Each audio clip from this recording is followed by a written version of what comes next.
Hey, everybody. This is your daily dose of all things royal. A little bit more. More.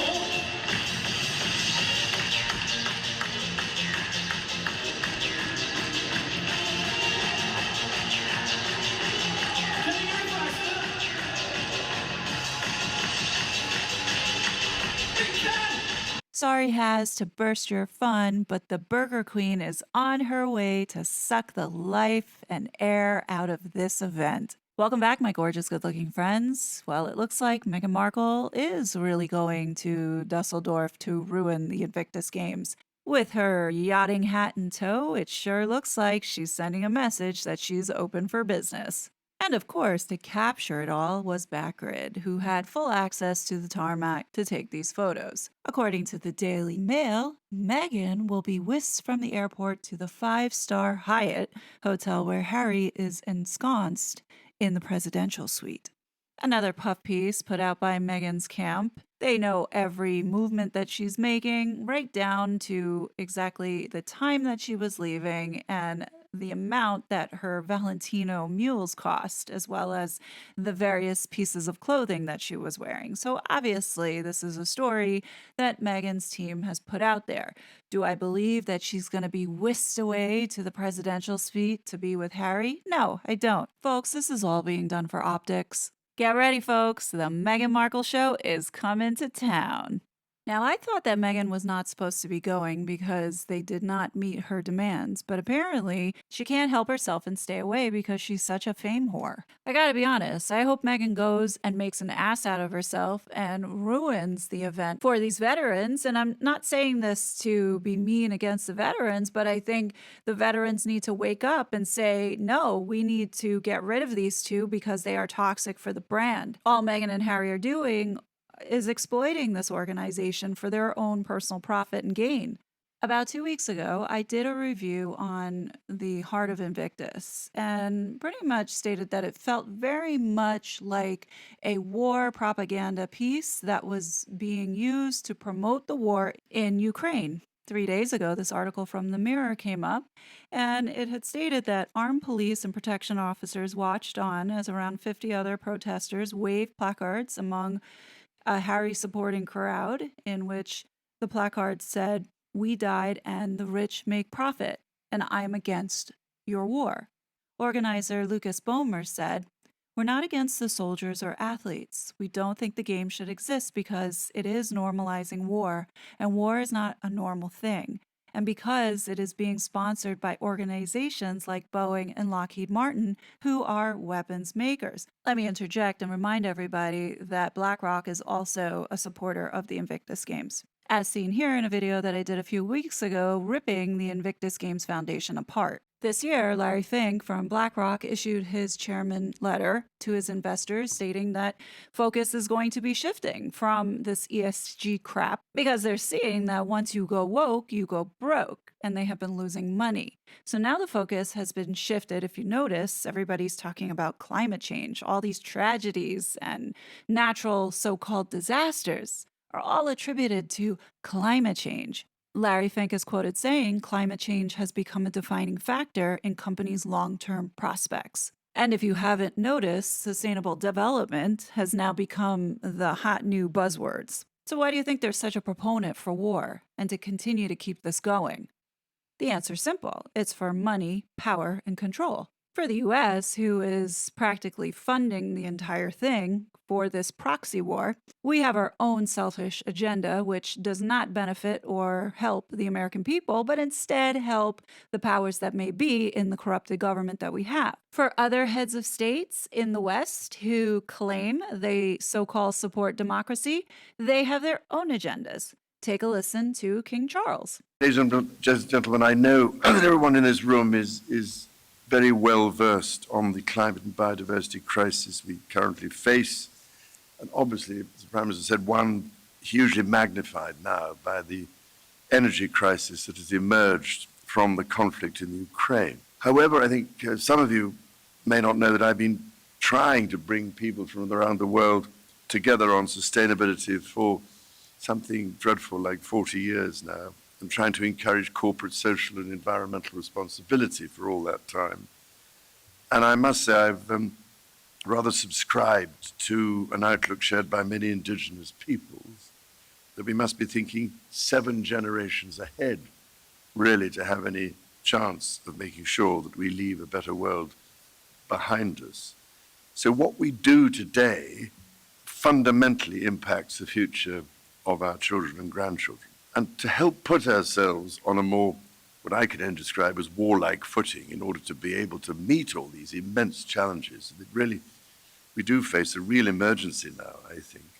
And obviously recognizing that achieving a sustainable future is the economic growth story of our time. I launched my Sustainable Markets Initiative at Davos in 2020, and its mandate, the Terra Carta, in 2021, in order to find ways of accelerating the transition of the global economy. Similarly, I know Canada is helping to lead the way, including through your 2030 emissions reduction plan, which includes $9.1 billion in new investments and reflects economy-wide measures such as carbon pricing and clean fuels, while also targeting action sector by sector, ranging from buildings to vehicles to industry and agriculture. However, to accelerate our efforts at a global scale, we need to ensure that the right market signals and mandates are implemented in order to unlock the massive amount of investment needed for the transition. And all the financial services people we've been talking to all attest to this. We would be stupid to think that King Charles, now that he's king, all of a sudden has changed his tune and has become a neutral position on this topic. As you can see clearly, he has very strong opinions about climate change and also being a part of this World Economic Forum and following this 2030 roadmap. As you can see, Ukraine is a big focus for the World Economic Forum. It's a big focus for the UN. It's a big focus for the World Health Organization. All because this is the spot where they're totally destroying this country so they can build it back up and use it as the example, right? In my opinion, this has nothing to do with democracy. This all has to do with money, power, and control, as I said. Now, I understand. Many of you say, well, Charles was a part of the WEF because he needed to know what was going on. Okay, fair enough. But then why is the rest of the family involved in this? You have Prince Andrew doing arms deals and talking about Ukraine as well. And let's not even get started with what is being rumored to be going around at this moment. Then you have Prince William, who's talking about climate change, supporting the WEF. And yes, he is coming to New York and supporting an organization that is backing the WEF. Now, I'm really on the fence now about seeing the Monarchy as anything but another company that has a lot of power and weight that can influence decisions of nations. Now, many of you can argue and say that the Monarchy has no so-called powers in the government, but I call bullshit.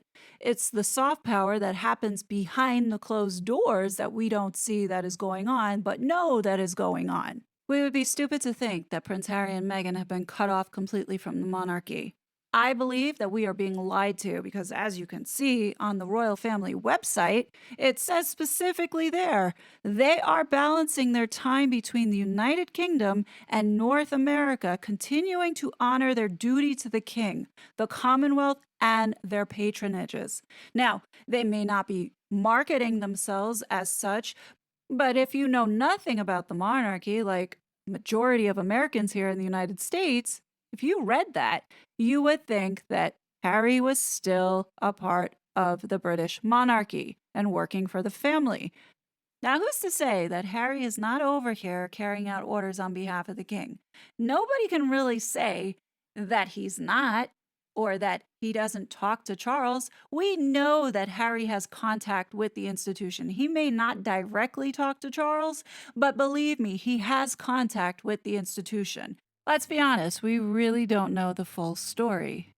Now, the last point that I'm going to make about the support for war in the Ukraine is this BetterUp partnership with the Invictus Games Foundation. People should be concerned that Invictus Games Foundation chose BetterUp as an official partner. Let's not forget what they do here. It's literally telling others that, they're worth something and what their life purpose is. And, it really is a psychological mind F in what they're trying to push forward in the so-called human transformation. But what they are doing with veterans is not to benefit the veterans. This is to benefit themselves. Not only are they mining data, but this data can also be used in psychological mind melding. And when you're dealing with veterans or even our military, which let's not forget that BetterUp was awarded a no bid contract from the US government to provide these kinds of services that give personalized assessments that are created and designed by PhDs and behavioral scientists. So they are telling you how to think, how to behave, how to act when none of them are even qualified to do so. And going back to the sponsorship of Boeing and Lockheed Martin, when you look at that, it is weird that they're sponsoring the games because the reason why those soldiers are injured are because of their exact weapons.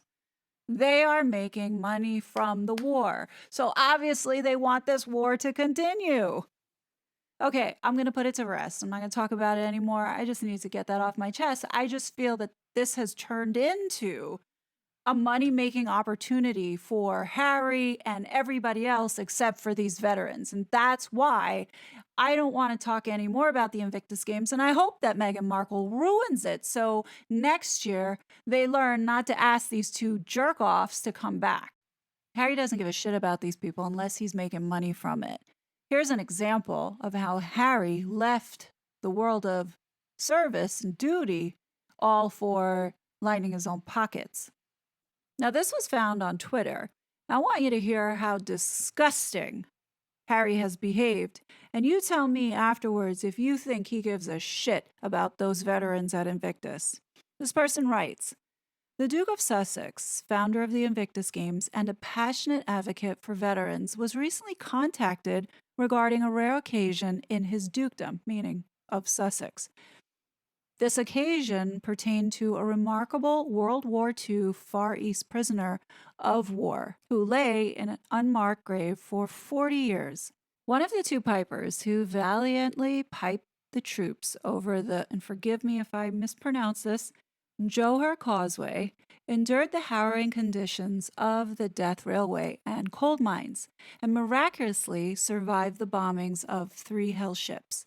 Unfortunately, despite the significance of this event, it is deeply disheartening to note that the Duke of Sussex, when contacted to mark this occasion, did not even provide a short letter of acknowledgement. Respect, a core value of the Invictus Games, is a principle we hold dear, and it is our hope that such instances will be met with the recognition and gratitude they deserve. The lack of acknowledgement from the Duke of Sussex in this particular case highlights a disconnect between his commitment to veterans' causes, symbolized by the Invictus Games and its motto, "I am, you are, we are Invictus," and the actions taken to honor the sacrifices of those who served. In the face of this extraordinary story of resilience and courage displayed by the World War II FEPOW Piper, whose experiences are etched in the annals of history, the absence of a simple letter or gesture of acknowledgement is all the more disconcerting.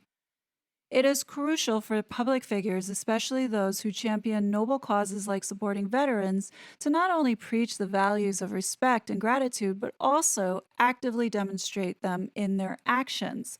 The Duke of Sussex's involvement in the Invictus Games and veterans advocacy positions him as a role model, and such a role comes with the responsibility of recognizing and honoring the sacrifices made by veterans, especially in rare and significant instances like this one. Following that, here comes the responses. Miss Print writes, "There's no money in that for him. Harry no longer does charity for free. He has an expensive lifestyle that he needs to cover. Gone are the days of selfless service. It's all self-service from here on out. And this poster replies, "We didn't want any money from him. I will be honest, I'm no fan of him, but out of respect to my grandfather and the late Colonel-in-Chief, his grandmother, I felt duty-bound to alert him to the then upcoming dedication service." Then Poppy chimes in and says he could at least have had the decency to set you on the right path if he wasn't able to help. Following by the response, "All we wanted was acknowledgement from the Duke of Sussex, as the grave is in Crawley, Sussex. It's a shame that he chose to ignore it." And again, the second time when we contacted him prior to him going to Singapore to ask help in getting us a plaque of remembrance on the Johor Causeway for both Pipers. Again, totally ignored. And finally, Ann Wilkinson chimes in, "I'm afraid that Sussex's involvement in Invictus has become a PR platform for their brand. I was shocked to see how much their expenses bill for appearing is. Not only luxury hotels, but designer clothes. Says it all." And the last post says, "It's sad and very disheartening. All veterans deserve our respect, whether in World War I, II, or more recent wars and home.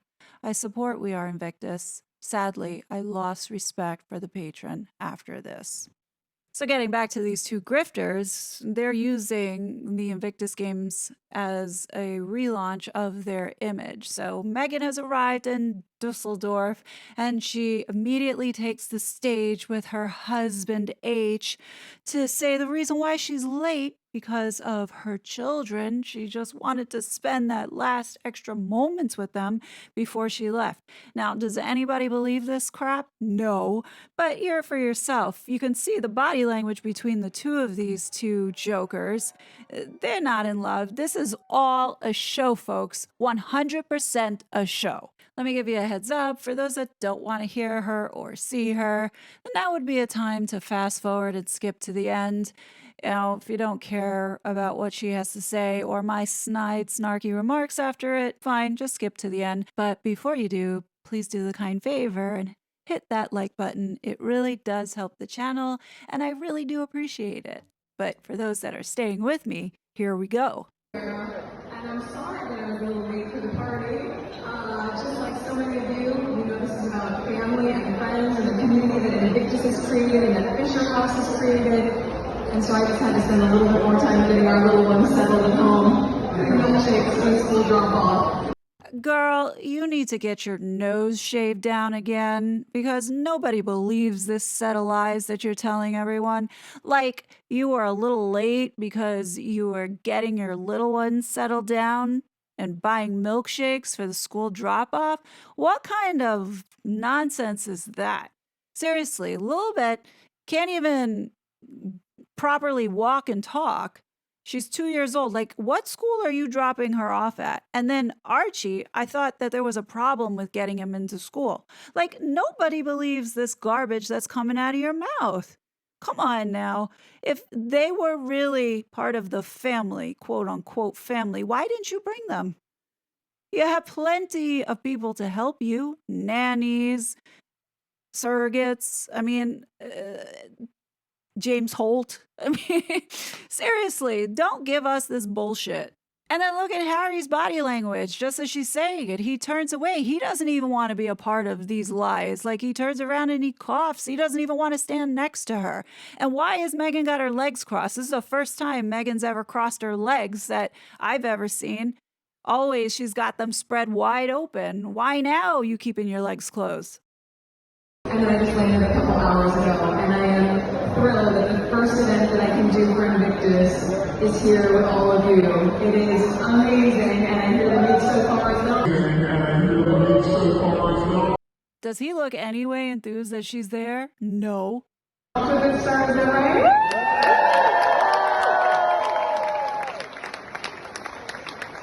So a huge thank you for this amazing event that Fisher House has put on. I was really fortunate to go and visit one of the houses in Los Angeles just a couple weeks ago, and I was so moved by everything that they do, because they understand, as you do, as my husband does in creating the Invictus games, how much the value of rehabilitation matters, not just as a solitary experience, but as a family.